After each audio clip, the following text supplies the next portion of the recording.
नमस्कार दोस्तों, सभी रेडियो प्रेमियों को वर्ल्ड रेडियो डे की ढेर सारी शुभकामनाएं। और मैं भावना पाठक आज ऑडियो क्लिप के ज़रिए इसलिए आपसे मुखातिब हो रही हूँ ताकि एक बार हम फिर से आवाज़ की दुनिया में चलें। वो आवाज़ें जो हमें आकर्षित करती हैं, वो आवाज़ें जो हमेशा हमारे जहन में रहती हैं, जिन्हें हम भूल नहीं पाते। तो ऐसी है आवाज़ की ये दुनिया। और अगर हम भारत में ही रेडियो के इतिहास को देखें तो एक बहुत लंबा इतिहास रहा है। हमारे यहाँ पर रेडियो की शुरुआत एमेच्योर रेडियो के रूप में होती है, जिन्हें रेडियो बहुत पसंद था। तो एक तरीके से वो एमेच्योर जो रेडियोज़ थे, फिर इंडियन ब्रॉडकास्टिंग कंपनी की शुरुआत होती है और फिर उसका विलय होता है, इंडियन स्टेट ब्रॉडकास्टिंग कॉरपोरेशन बनता है, आकाशवाणी आता है और फिर आकाशवाणी के बहुत सारे सेंटर्स खुलते हैं।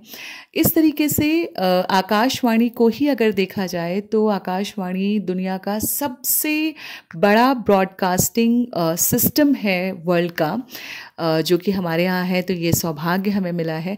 इसके बाद प्राइवेट एफएम स्टेशंस आते हैं। बड़े बड़े शहरों में पहले प्राइवेट एफएम स्टेशंस खुलते हैं, उसके बाद फिर टियर 2 सिटीज़ में आते हैं, फिर टियर 3 सिटीज़ में आते हैं, कम्युनिटी रेडियोज़ आते हैं। और सही मायने में तो कम्युनिटी रेडियो को जनता की आवाज़ कहा गया, और जैसा कि उसका नाम ही है कम्युनिटी रेडियो, यानी जनता का रेडियो, जनता के द्वारा, जनता के लिए। लेकिन हमारे यहाँ पर कुछ चैलेंजेस हैं कम्युनिटी रेडियोज़ को लेकर, और मेरा तो जो रिसर्च वर्क भी था एमफिल में वो कम्युनिटी रेडियो पर ही था।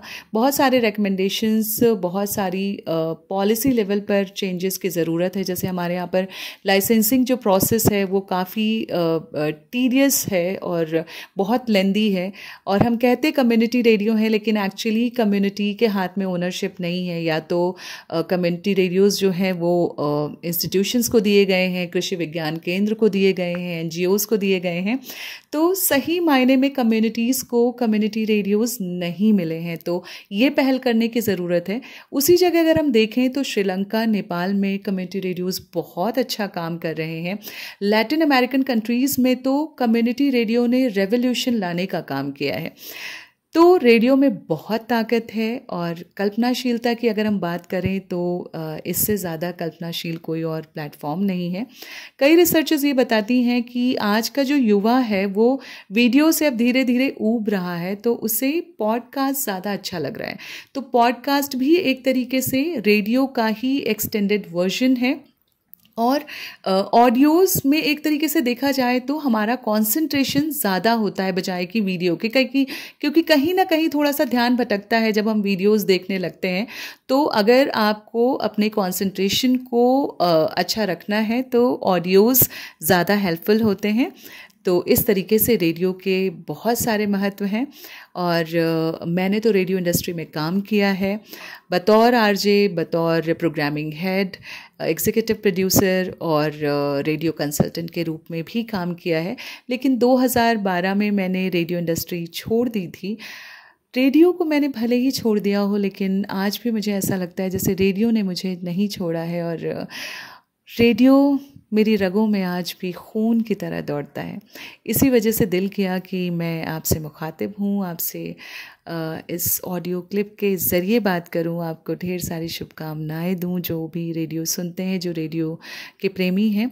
हो सकता है आप में से कई लोग मुझे मीडिया डिक्शनरी की वजह से जानते हों। और मीडिया डिक्शनरी एक ऑडियो विजुअल मल्टीलिंगुअल प्लेटफॉर्म है, जहाँ पर हम मीडिया से संबंधित जो टर्म्स हैं उन्हें देश की जो विभिन्न बोली भाषाएं हैं उनमें एक्सप्लेन करने की कोशिश करते हैं, ताकि आम जन मीडिया को बेहतर ढंग से समझ सके और वो इन्फॉर्म्ड डिसीजंस जो है वो ले सके और एक्टिव सिटीज़न की भूमिका को निभा सके। और इस प्रयास में देश के अलग अलग कोनों से मीडिया स्कॉलर्स, प्रोफेशनल्स, एकेडमिशियंस, हम सब लोग एक साथ जुड़ के इस प्रयास में काम कर रहे हैं, और ये हम सब का साझा ख्वाब है।